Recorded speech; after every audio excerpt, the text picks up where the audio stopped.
What's going on, everybody? This is the Eye Test. I'm here with Paul Orlando. It is free agency frenzy week. We've spent a couple episodes now talking about the Bears, the Raiders, and the moves that they made and how it may impact your fantasy team. So if you haven't seen them yet, go back to our channel, watch those videos. Today, we're going to be talking about the Jets and the trades and the free agency pickups that they made. And we're here to make it easy for you. So if you're watching on YouTube, go ahead and like this video. Please subscribe. That way we keep growing as a podcast and can keep serving you. Paul, the Jets are rising in the AFC East. They are finally trying to give the Bills a run for their money because that has been their kryptonite. And honestly, the AFC East is all of a sudden a very tough division to win in, with the Dolphins, the Jets, and the Bills. Patriots kind of struggling, but it's still Bill Belichick. He can make magic happen.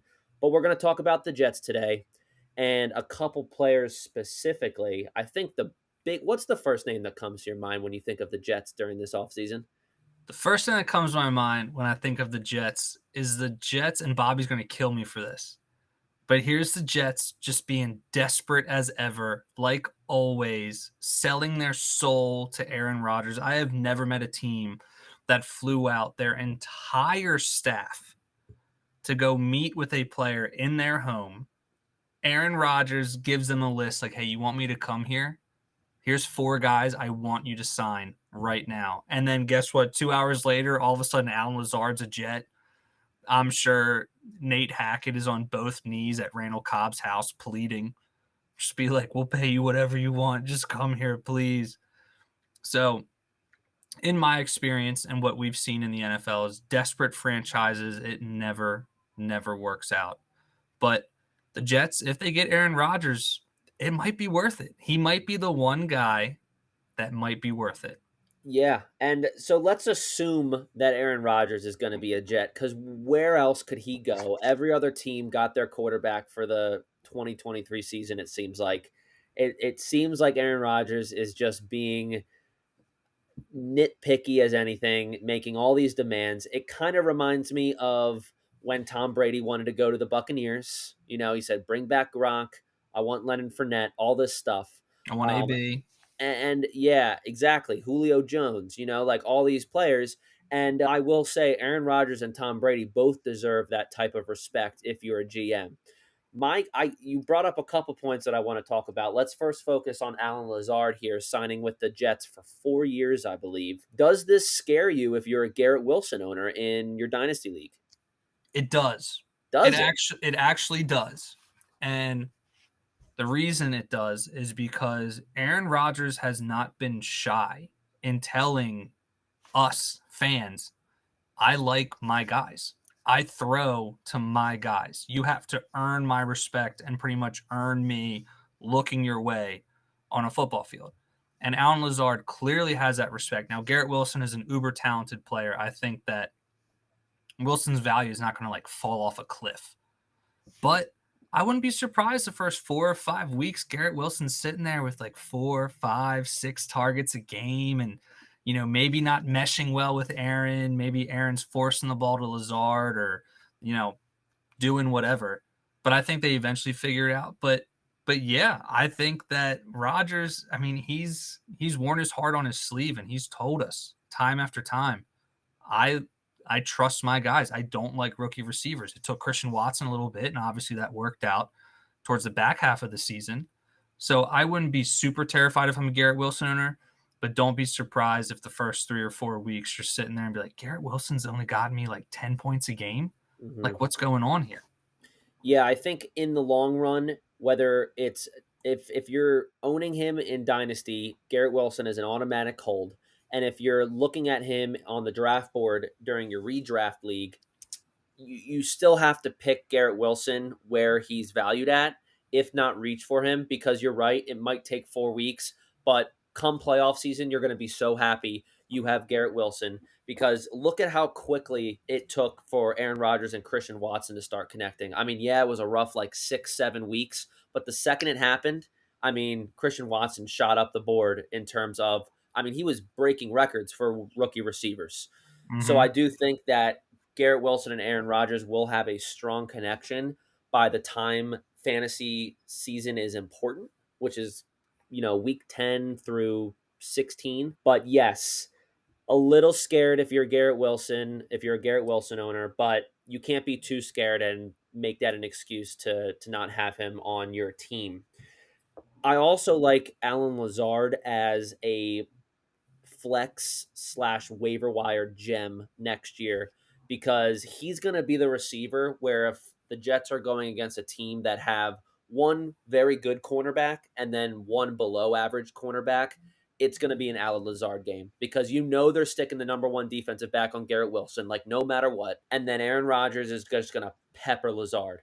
And they might try to switch things up and put the better cornerback on Lazzard, but then guess who's going to pop off? Garrett Wilson. So Mm-hmm. I think Aaron Rodgers' stonks are shooting up if he goes to the Jets. What do you think? I think that Rodgers will certainly be a stud. I mean, let's not forget that this guy won back-to-back MVPs 3 years ago. So 3 years ago and 2 years ago, he won back-to-back MVPs. He was playing some of the best football we've ever seen him play. And I think Rodgers still has a lot in the tank. I think he's just I love Aaron Rodgers. Don't get me wrong. I love him. But he's just an odd dude. Like he's an odd guy with all the talent, with all the intelligence. So I think if he goes to the Jets, I think he's a slam dunk QB1. It does not get better than that. With all those weapons, with Brees Hall, are they bringing back the other running back that they had? What's his name? He got Bam, Bam, Bam. Bam Bam. No, who? Bam Bam too. But who was the guy? Oh, It was Robinson, no, no, James no. Oh my Robinson. God, they drafted him. Michael Carter. Michael Carter. Oh yeah, he's washed. He's done. Okay, I but I mean, mean, that's how I view him. yeah. But look when Aaron Rodgers won his back-to-back MVPs, what did they have? They had a strong running game with Aaron Jones. Then AJ Dillon came along. So the Jets have that. I mean, they have running backs galore. Brees Hall, James Robinson, Bam Bam, Zonovan Knight came out of nowhere. I mean, it's sick name, but it's going to. I think if Aaron does go to the Jets, it's going to be a fantasy feast for Aaron Rodgers. For sure, for sure. And like you brought up the request that Aaron Rodgers wants. Like, why does he want all these washed up players to come to the Jets? He wanted we'll exclude Allan Lazard. I wouldn't say he's washed up yet, but he wants Randall Cobb, Mercedes Lewis, and Odell Beckham Jr. Like, why are those your demands? Can you try a little bit harder, Aaron Rodgers? Like, maybe make something a little crazier. Like, why do you think he's doing that? I'm telling you, this is going to be a hot take from me. But all this is, I think that Aaron Rodgers is going to go to the Jets, even if they don't sign all these players. I think this is like a psychological game where he's just testing like how far can I push you? Like how much can I poke you to give me what I want? Even though I'm still coming there. I think in Aaron Rodgers' mind, he's still going to be a Jet. He's not done football. He's a highly competitive dude. He does not want to go host Jeopardy. He can float that around all he wants. He can go on Pat McAfee and talk about the trips that the fucking whatever psychedelic mushrooms he takes in his darkness retreat. The dude's a competitive guy. He wants to win another Super Bowl. He is not happy with just one. So I think he's going back to the Jets because I think he knows that that's probably the best roster for him to go to. But I think this is just a test. He wants to see how much pull he has in the Jets organization. So if I'm the Jets, I think Allan Lazard is a fantastic signing as a player. I think he's great. Now, am I willing to shell out 10 million, 12 million to Odell Beckham Jr.? I don't know, man. What do you think? No, I mean he would get like some type of veteran deal where he's making like 2 million a year with bonus incentives. So it's like less of a cap hit on because base salary is how I learned this today. Base salary is how you uh, judge what the cap hit is against a team. So did you see what they did with Tyreek Hill recently and his base salary? No. So they owed him a base salary of like $26 million, and they turned it into like it was really low. I feel like they turned it into like they had to pay him for last year. They owed him like $26 million, but they restructured his contract to give him a base salary of like 2 million or like 5 million, and then the rest of that difference was just bonus incentives. It's Yeah. genius, dude. There's so many loopholes in the NFL. I don't understand. Not saying that that's illegal to do. Obviously, every loophole is legal, but it's just crazy how they make the money work. So I think what they would do with OBJ is, hey, you're old, you've gotten hurt, you're still good. We'll give you like a veteran's salary of $2 to $5 million and a bonus incentive if you get this many catches, touchdowns, yards, whatever it is. Make a Pro Bowl, score a touchdown in the playoffs, however you want to make those Jazz it incentives. up. Yeah. Yeah, a certain amount of games played, where he could make upwards of 10 million in a year. And I mean, how do you say no to that? You're playing with Aaron Rodgers on a high powered offense. You're back in the NFL. I would do it, Yeah. No, I obviously. don't blame you. I wouldn't. Yeah. I wouldn't blame Obviously, it. I'd do it. Yeah. Right. Like, you want me to catch? Okay. Yeah. Where do I sign? But yeah, it's amazing how it's definitely above my pay grade to understand, but how they can kind of, I don't want to say cook the books because it's not like they're doing anything illegal, like you said, but how they can either push money back or move money into signing bonuses or move money into however they move it Mhm. to fit these guys in. Yeah. My last question for you, Paul, because again, if Aaron Rodgers were to get his wish granted with all these receivers coming into the Jets, and we don't really have to assume that let's not assume that this is happening in this situation. Let's just say right now, you've got Garrett Wilson, you've got Allan Lazzard, and then you have Elijah Moore. Poor Elijah Moore. That's a good name for this episode. Is he the wide receiver 2? Is he the wide receiver 3? Is he even on the team next year? So I think he's definitely gone. I think Really? Elijah Moore has made statements. He's come out and he's frustrated with the Jets. He's frustrated with his usage. He is just not happy there. So I think he's definitely gone.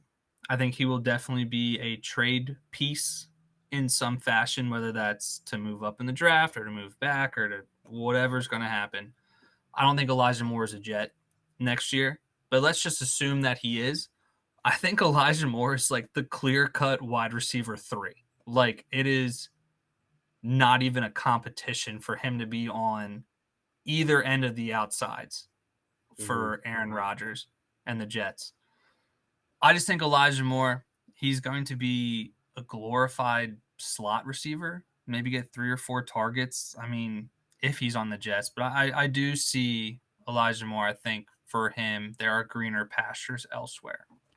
Yeah, I'm just predicting if he is a Jet, Elijah Moore is 100% the waiver wire slut of the year next year, where he is going to be bouncing from team to team in our redraft league. Mm-hmm. Just a pick and pray type of player where you drop him in at your flex because you're riddled with injuries and you're just hoping Aaron Rodgers finds him deep for 80 yards one time. I mean, that's just what Yeah. I'm seeing. But Elijah Moore can certainly be productive on other teams. So, and he's certainly valuable to a lot of other teams also as like a wide receiver too. So I don't know what team he would fit on. I'm not really super close with Elijah Moore, even though I do own him in Dynasty. He's just been riding my bench all year last year, and he will continue to do that until he becomes a more established player on the team. Any other last words on the Jets, Paul? Because I have one more question for you if you don't. The only thing I'll say about the Jets is if they don't get Aaron Rodgers, I can almost guarantee you, and it's funny that I say it that way, I can almost guarantee you that they are going to give Lamar Jackson his guaranteed contract. If they don't Really? land Aaron Rodgers, I can say for almost certain that because they're desperate. They're desperate. Mhm. They will go to Lamar and be like, "Hey, what did you want? You wanted we'll match it. We'll match Deshaun's. Here's $230 million, 5 years. What do you say?" And then the Ravens will have the opportunity to match that or trade him for 2 picks, 2 first rounds. So if the Jets don't get Aaron Rodgers, I am fairly confident. I'm very confident that they will be on the phone with Lamar Jackson and say, "Hey, here's a $230 million 5-year contract guaranteed, all of it, every single penny." All right. Well, you heard it here first, guys. If Aaron Rodgers is not a Jet, Lamar Jackson will be. One more question for you. We'll do a little preview for the second wave of free agency that is the first wave is pretty much done. A lot of the big names have been signed to different teams, traded, whatever. There's still a couple others that we're looking to see. And my one question for you, Paul, which we might be talking about for next week's episode, as I'm sure many more trades and acquisitions will be partaking tomorrow and over the weekend. Jerry Jeudy has been in talks of being traded from the Broncos. Where would you like to see him play? My bias tells me that I would love to see him as a Baltimore Raven. I think that knew you were going to say that. I know. I think his route running, he is that possession receiver that the Ravens covet. When we won the Super Bowl, it was a huge thanks to Anquan Bolden, who was a huge possession receiver. That guy who will get you that 10 to 12 yards in a cloud of dust with that slant over the middle, not afraid to do it, runs those crisp routes. I'd love to see him as a Raven. But if I had to put my bias aside, I would love to see Jerry Jeudy go over and replace Keenan Allen on the Chargers. I think that Jeudy would be an excellent complement to Justin Herbert. They have Mike. They still have Mike Williams, right? Like he's going to be a Charger. Okay, so they got the. I don't know that. I'm not sure about that, but I don't think he's a free agent. Okay, but let's assume that the Chargers are keeping Mike Williams. I think that Jerry Jeudy could come over and be, and I mean this in a very respectful way, he'd be like a Walmart version of a Keenan Allen for Justin Herbert. And I think Justin Herbert would be the best thing for Jerry Jeudy's career. Yeah, that's a good point and a good looking forward for next week's episode. We'll certainly have more free agency talk as the week goes on. Make sure to follow along with us on TikTok, and we're also posting YouTube shorts just about every day where you guys can scroll with your little ADHD minds and watch our short videos for those with short attention spans. Always a pleasure talking free agency frenzy with you guys. Thank you to all of our viewers on YouTube, Apple, Spotify. You guys are helping us grow so much. Please press the follow button if you're listening to us on any of the podcast apps, and feel free to subscribe and like this video if you're watching on YouTube. Everyone have a wonderful weekend, and I love you guys from the bottom of my heart. I love you guys too. All right, peace. Bye, Walter. Let's see you, Walt.